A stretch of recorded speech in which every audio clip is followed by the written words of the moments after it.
आमवा जे फरी फूली लागली टिकोरवा आही माई चटनी मांगे आही माई चटनी मांगे तोरो जे की दुलारू दामाद आही माई चटनी मांगे आमवा जे फरी फूली भैली ताई यार यार माई चटनी मांगे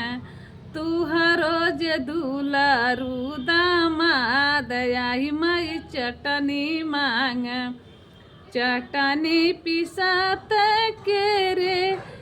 टूट दुखली कलैया आही माई कैसे पीसी आही माई कैसे पीसी दर्द उठ पूरा मोरे देहिया।